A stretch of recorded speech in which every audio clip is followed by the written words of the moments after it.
gonna give these Gulp minnows a shot. They have so much scent built into them that I think, you know, the amount of scent that's built in triggers a bite.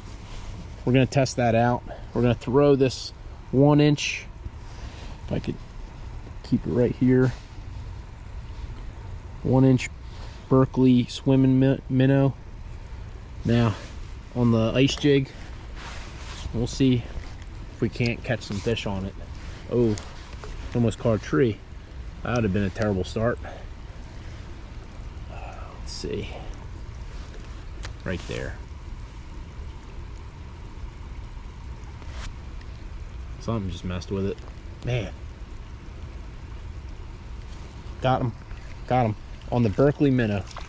I think there's so much scent built in these, man, it just, the fish can't help themselves. Little creek chub. Tell you what, man, nothing beats coming out here with just a soft plastic and a jig and catching fish. I mean, from a ease standpoint, I mean, nothing's easier than showing up with something that you don't have to worry about, you know, refrigerating it or keeping it alive.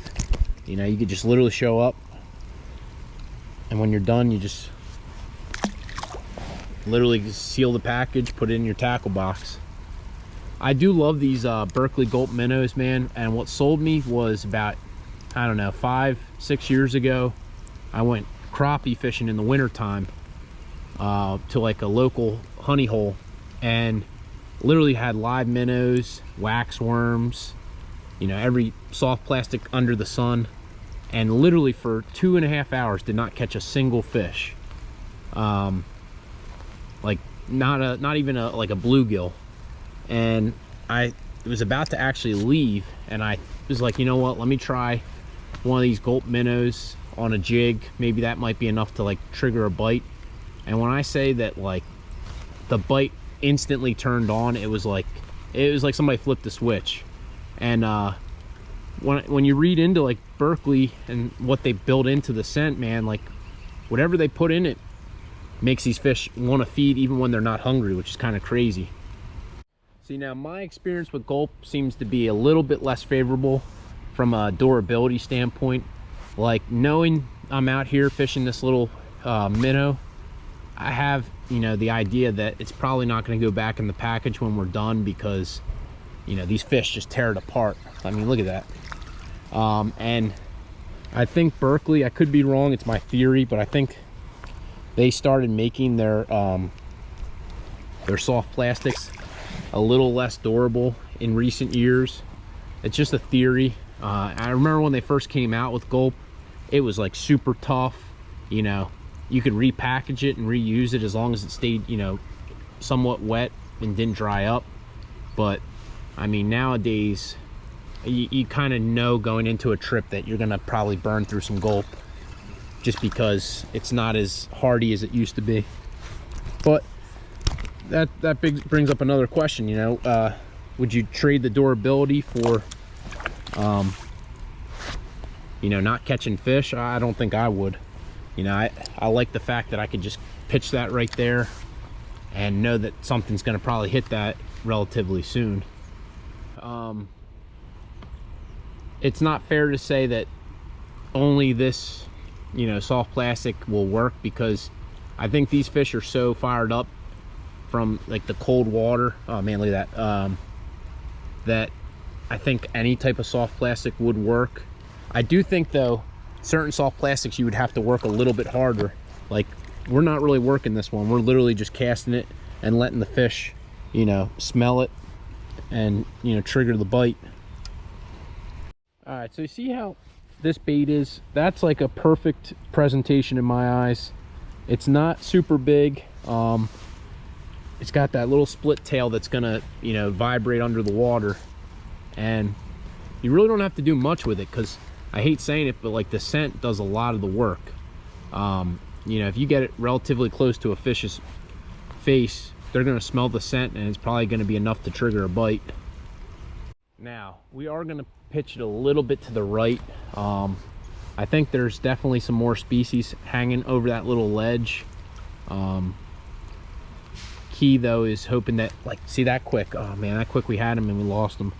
You're just hoping that the other species get to it before the creek chubs, because the creek chubs, I think they're like, they kind of reign supreme in this little creek just by their sheer numbers.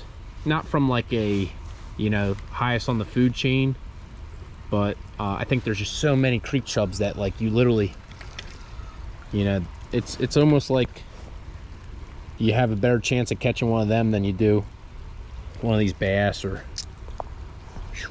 guy swallowed it, but we got him out. And like right on cue, when I say like just like that, there's got to be some creek chubs right there. I mean, one thing you can do to alleviate catching them, if you don't want to get into them and you'd rather get into other species, which that's a decent sized one right there, look at that.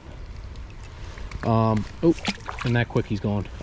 One way you can alleviate that, I have my float pretty much set for my bait to be a couple inches off the bottom. They seem to be more bottom dwelling than, you know, some of the other species like bass and sunfish. But, you know, when I'm out here on the creek and it's this cold, I just want to catch fish. I really don't care if it's bass, if it's creek chubs.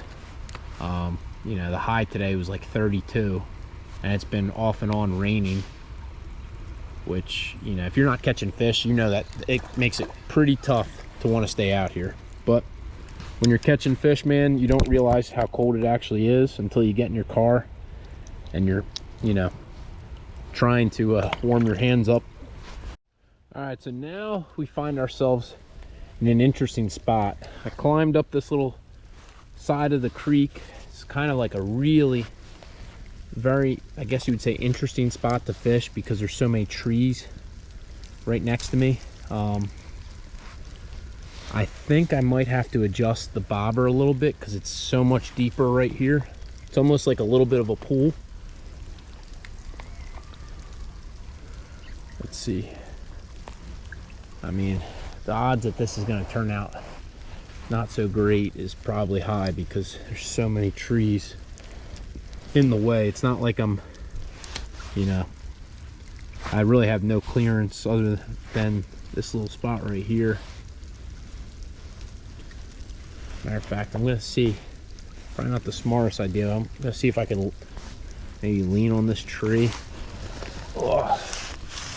I just don't want to fall in the water, and see if I can't cast a little bit up the way. But there's really not much room here too because there's another tree right there. Oh, but look how quick that is. Holy moly. I could literally see my bait just getting smoked.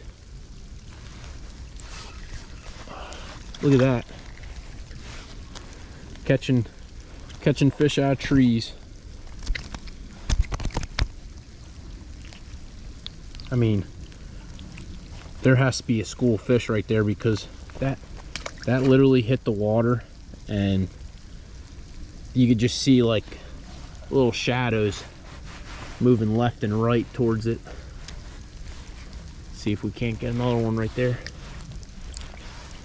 I mean, look at, and the cool thing, look at that. I don't know if the camera's that clear where you can actually see my jig just getting like demolished.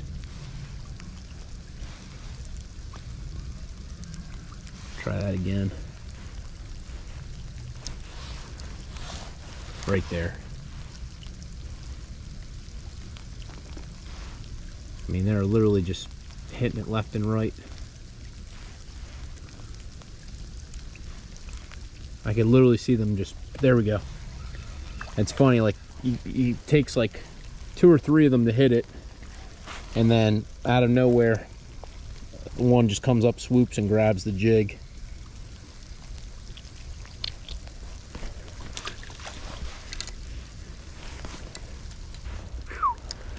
Crisis avoided right there, man. You catch a tree, you're definitely taking some time to retie, especially in the winter time when you can barely feel your hands.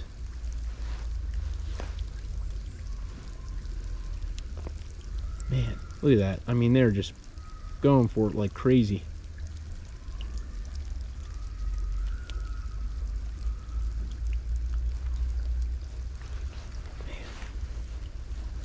got to be a lot of small ones. Try a little bit to the left.